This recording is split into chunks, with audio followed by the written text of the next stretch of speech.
প্রিয় শিক্ষার্থী বন্ধুরা, আশা করি তোমরা সবাই ভালো আছো, সুস্থ আছো। বাড়িতে বসে বাংলা বিষয়ের পাঠগুলো খুব সুন্দরভাবে অনুশীলন করছো। তোমাদেরকে পুলিশ লাইন্স স্কুল অ্যান্ড কলেজের বাংলা অনলাইন ক্লাসে স্বাগতম। প্রিয় শিক্ষার্থীরা, আমি সঞ্চিতা মহাজন, সহকারী শিক্ষক Bangla, police lines school and college, Rangpur. আজ আমি তোমাদের সামনে উপস্থিত হয়েছি সপ্তম শ্রেণীর বাংলা ব্যাকরণ বিষয়ের শব্দ গঠন অধ্যায়টি নিয়ে।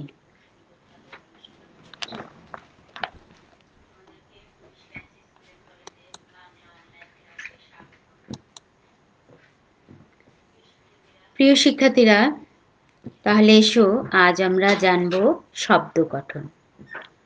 মূলত তোমরা সবাই জানো, শব্দ হলো এক বা একাধিক অর্থপূর্ণ ধ্বনির সমষ্টিকে শব্দ বলে।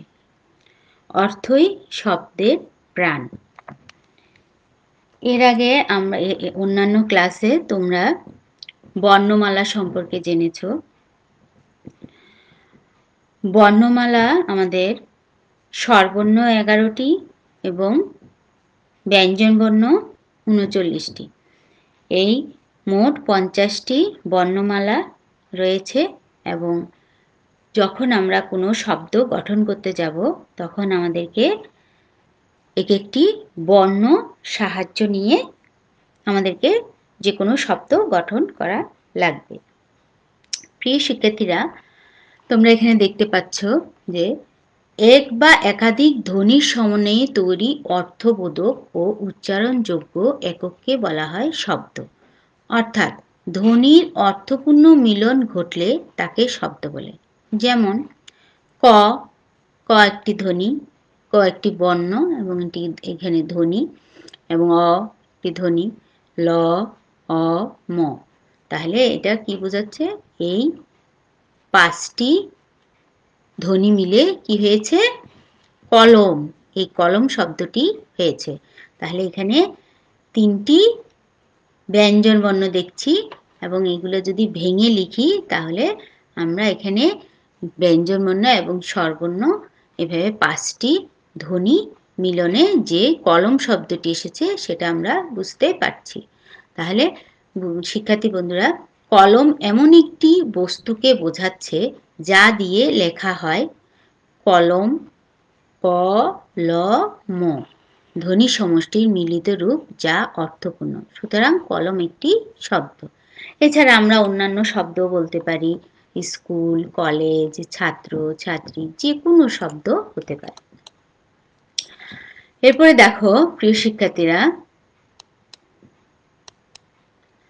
শব্দ গঠন। মূলত গঠনগত দিক থেকে শব্দ শ্রেণী 2টি শ্রেণীতে আমরা বিভক্ত করতে পারি।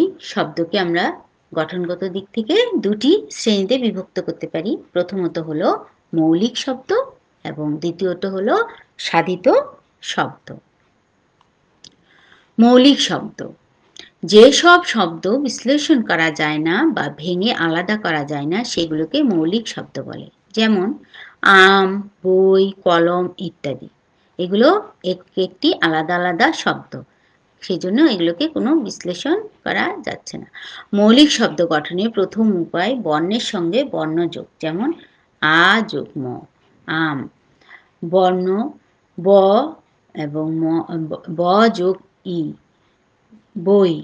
তারপরে ক যোগ ল যোগ ম, কলম। এর আগে আমরা এটা পড়েছি। তাহলে দেখো, উল্লেখ করা যাচ্ছে যে স্বরবর্ণের সংক্ষিপ্ত রূপকে কার এবং ব্যঞ্জনবর্ণের সংক্ষিপ্ত রূপকে ফলা বলা হয়। সরল বর্ণের সঙ্গে কার বা ফলা যোগ করে শব্দ গঠন করা যায়। নিচে কার ও ফলা যোগে শব্দ গঠনের উদাহরণ দেওয়া হলো। আচ্ছা, এখন আমরা দেখি। তাহলে প্রিয় শিক্ষার্থীরা, তোমরা খেয়াল করো যে স্বরবর্ণ, আমরা ইতিপূর্বে বলেছি যে স্বরবর্ণ কয়টি আছে আমাদের বর্ণমালার মধ্যে? 11টি। এই স্বরবর্ণের সংক্ষিপ্ত রূপকে আমরা কি বলছি? কার বলছি। স্বরবর্ণের সংক্ষিপ্ত রূপকে কার বলছি। এবং ব্যঞ্জন বর্ণ কয়টি আছে আমাদের বর্ণমালার মধ্যে? ৩৯টি। এবং এই ব্যঞ্জন বর্ণের সংক্ষিপ্ত রূপকে কি বলছি? ফলা বলছি। এই জিনিসটা তোমাদের মনে রাখতে হবে। তোমরা বারবার এই পড়াগুলো অনুশীলন করলে তোমাদের মনে থাকবে। তাহলে এসো, কার যোগ করে কিভাবে আমরা শব্দ গঠন করছি। ক যোগ অ সমান সমান কি? ক। ল যোগ আ সমান সমান কি? লা। দুটোর মিলনকে ক যোগ লা কি হচ্ছে? কলা। কলা এই শব্দটি হচ্ছে। উপরের উদাহরণে ক এর সঙ্গে অ যুক্ত হয়ে প্রথমে ক হয়েছে এবং ল এর সঙ্গে আ যুক্ত হয়ে লা হয়েছে।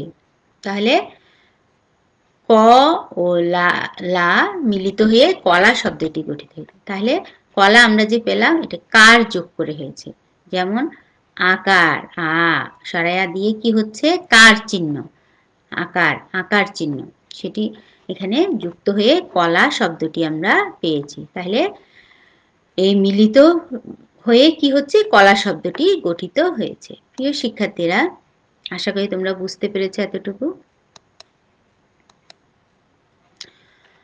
এরপর দেখো, তোমাদের সুবিধার জন্য বলছি, অ এর কোনো সংক্ষিপ্ত রূপ নেই। যেমন ক এর সাথে অ আছে, খ এর সাথে আছে, গ এর সাথে আছে, ঘ এর সাথে আছে, কিন্তু এগুলো সংক্ষিপ্ত কোনো রূপ নেই। অ ব্যঞ্জনের সঙ্গে অন্তর্লীন হয়ে যায়। ব্যঞ্জন বর্ণের সাথে অ ধ্বনিটি অন্তর্লীন হয়ে যায়, এখানে বলা হয়েছে। তোমরা ইতিপূর্বে পড়েছো, তারপর আমি বলছি। তাহলে কি? অ ব্যঞ্জনের সঙ্গে কি হয়? অন্তর্লীন হয়ে যায়। তাহলে দেখো, ক অ, খ, এভাবে গ ঘ, এভাবে ব্যঞ্জন বর্ণের প্রতিটি বর্ণের মধ্যে দেখা যাচ্ছে যে ক খ গ ঘ এগুলোর মধ্যে অটা মিলিন হয়ে গেছে, অন্তর্লীন হয়ে গেছে। এরপরে এসো প্রিয় শিক্ষার্থীরা, ফলা। ফলা যোগ করে যে শব্দ গঠন করা হয় সেগুলো আমরা দেখি কিভাবে আমরা ফলা যুক্ত করে, ফলা যুক্ত করে আমরা শব্দ গঠন করি। জ ফলা, জ ফলা, এই জ ফলা শব্দ যোগ করে আমরা কিভাবে ক যোগ ক হসন্ত যোগ জ, কয় জ ফলা। উদাহরণ কি? বাক্য, ঐক্য, আধিক্য। দেখেছ, জ ফলা যোগ করে শব্দ গঠন করা হয়েছে। এরপরে এসো র ফলা। র ফলা যোগ করে আমরা কি পেয়েছি? ক যোগ র, কয় র ফলা। যেমন চক্র, বক্র। এরপর দেখো ম ফলা। ম ফলাটা কি? ত যোগ ম, তয় ম। উচ্চারণ আত্ম। দ যোগ ম, দয় ম। উদাহরণ পদ্ম। হ যোগ ম, এখানে দেখছো ব্রাহ্মণ, ব্রহ্ম, ব্রাহ্মণী, এরকম হতে পারে। হ যোগ ম। এরপরে দেখো ব ফলা। ব ফলা যোগ করে দন্ত স যোগ ব, শয় ব।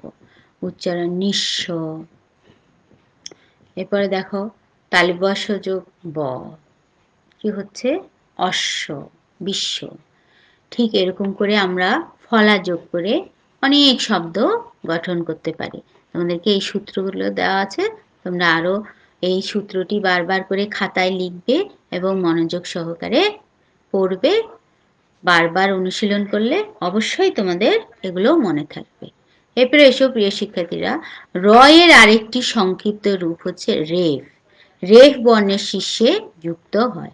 যেমন কয় রেফ। উদাহরণ দেখো, অর্ক, তর্ক, সতর্ক ইত্যাদি।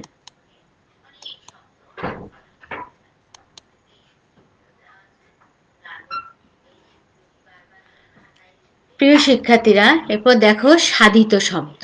সাধিত শব্দ, যেসব শব্দকে বিশ্লেষণ করলে আলাদা অর্থবোধক শব্দ পাওয়া যায় সেগুলোকে সাধিত শব্দ বলে।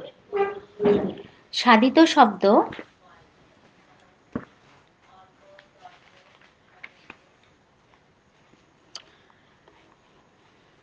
সাধারণত কোনো মৌলিক বা ভিত্তি শব্দের সঙ্গে বিভিন্ন ব্যাকরণিক উপাদান যুক্ত হয়ে সাধিত শব্দ গঠিত হয়।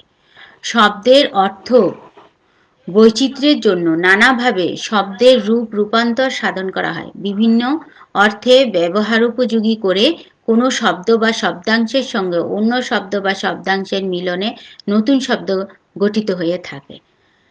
এরপর দেখো শব্দ গঠন। শব্দ গঠন বলতে সাধারণভাবে আমরা শব্দ সৃষ্টি প্রক্রিয়া বুঝে থাকি। নতুন শব্দ সৃষ্টির এই প্রক্রিয়াকে শব্দ গঠন বলে। যে কোনো ভাষার শব্দ গঠন প্রক্রিয়া দুইটি। প্রত্যেকের এক হলো প্রত্যয়ের সাহায্যে শব্দ গঠন, এছাড়া দ্বিতীয়টি হলো সমাসের সাহায্যে শব্দ গঠন। প্রিয় শিক্ষার্থীরা, এখানে আরো বিস্তারিত বর্ণনা আছে, আমি পড়ছি, তোমরা মনোযোগ সহকারে শোনো। উপসর্গ শব্দ গঠনের প্রক্রিয়া নয়, উপাদান মাত্র। কারণ উপসর্গযুক্ত সকল শব্দই সমাস সাধিত শব্দ হয়, অব্যয়ীভাব সমাস না হয় প্রাদি সমাস। কাজেই উপসর্গযোগে শব্দ গঠন প্রকারান্তরে শব্দ গঠনের প্রক্রিয়া আলোচনা করা অবান্তর। এরপরে দেখো সন্ধি শব্দ গঠনের প্রক্রিয়া নয়, কেননা সন্ধিবদ্ধ শব্দ মাত্রই হয় প্রত্যয় সাধিত শব্দ, নয় সমাস সাধিত শব্দ। প্রত্যয় ও সমাসের সাহায্যে শব্দ গঠনকালে সন্ধি হলো পাশাপাশি অবস্থিত ধ্বনি সংযোগের নিয়ম। এ প্রসঙ্গে প্রত্যয় সন্ধির সূত্রাবলী স্মরণযোগ্য। প্রিয় শিক্ষার্থীরা, পদ পরিবর্তন প্রত্যয়ের সাহায্যে সম্পন্ন হয়ে থাকে, তাই পদ পরিবর্তন শব্দ গঠনের কোনো প্রক্রিয়া নয়। প্রকৃতি প্রত্যয়েই শব্দ গঠনের প্রক্রিয়া। বিভক্তির সাহায্যে শব্দ গঠিত হয় না, বিভক্তি যোগে শব্দ ও ধাতু পদবাচ্য হয়, তাই বিভক্তি যোগে শব্দ গঠন আলোচনা করা নিরর্থক। এখন শব্দ গঠন প্রক্রিয়া দুইটি আলোচনা করা হলো। এখন দেখো যে শব্দ প্রক্রিয়া দুইটি আলোচনা করা হলো, সেই দুইটি এখানে আলোচনা করছি, সবাই খেয়াল করো। প্রত্যয় যোগে শব্দ গঠন। শব্দ বা ধাতুর পরে প্রত্যয় যুক্ত হয়ে নতুন শব্দ গঠিত হয়। কিভাবে গঠিত হয় তোমাদের উদাহরণ দিচ্ছি, দেখো মিঠা যোগায়, মিঠাই, কুসুম যোগিত, কুসুমিত। তাহলে এখানে প্রত্যয় যুক্ত হয়ে যে শব্দের সাথে প্রত্যয় যুক্ত হয়ে আয় প্রত্যয়, ইত প্রত্যয়, তব্য, অন্ত, এগুলো প্রত্যয় যুক্ত হয়ে যে শব্দগুলো গঠন হয়েছে, চল যোগ অন্ত, চলন্ত, ক্রি যোগ তব্য, কর্তব্য, বিমান যোগ ইক, বিমানিক, বৈমানিক, মনু যোগ মানব, ঠিক এইভাবে করে প্রত্যয় যুক্ত হয়ে নতুন শব্দ গঠিত হয়েছে। এরপরে এসো প্রিয় শিক্ষার্থীরা, 2 নম্বরে সমাসের সাহায্যে শব্দ গঠন। পরস্পর সম্পর্কযুক্ত দুই বা ততোধিক পদের এক পদে পরিণত হওয়ার মাধ্যমে নতুন শব্দ গঠিত হয়। যেমন মাতা ও পিতা, মাতা পিতা, সিংহ চিহ্নিত আসন, সিংহাসন, দিন দিন, প্রতিদিন, বিষাদ রূপ সিন্ধু, বিষাদ সিন্ধু। বাংলা ভাষায় শব্দ গঠনের নিয়ম জানা থাকলে কোনো শব্দ ব্যাকরণগত কোনো শ্রেণীতে পড়ে সেই সম্পর্কে ধারণা লাভ করা যায় এবং বহুল প্রচলিত শব্দের বদলে নতুন নতুন শব্দ গঠন করে ভাব প্রকাশের ক্ষেত্রে বৈচিত্র্য সৃষ্টি করা যায়।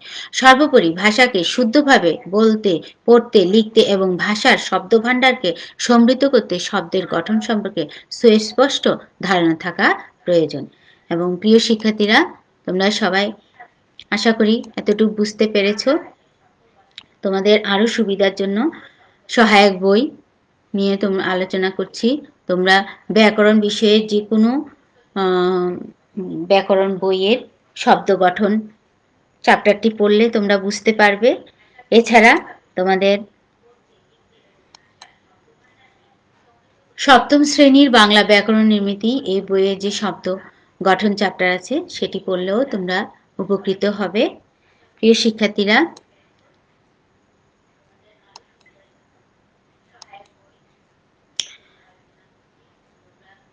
তোমাদেরকে একটা বাড়ির কাজ দিচ্ছি। আজ আমি এতটুকু পর্যন্ত পড়ালাম, যতটুকু পড়িয়েছি ততটুকুর মধ্যে তোমরা একটি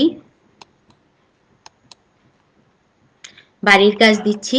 সংক্ষিপ্ত প্রশ্ন ও উত্তর তৈরি করে খাতায় লিখবে 10টি, পাঠ্য বই থেকে। তোমাদের যতটুকু আজকে পড়ানো হয়েছে ততটুকুর মধ্যেই তোমরা 10টি সংক্ষিপ্ত প্রশ্ন এবং উত্তর তৈরি করে খাতায় লিখবে এবং তোমাদের পাঠ্য বই থেকে লিখবে। যতটুকু পড়ানো হয়েছে ঠিক ততটুকু পর্যন্ত। সবাইকে ধন্যবাদ জানিয়ে আজকে আমার ক্লাস এখানেই সমাপ্তি ঘোষণা করছি। সবাইকে ধন্যবাদ। তোমরা সুস্থ থাকো, ভালো থাকো।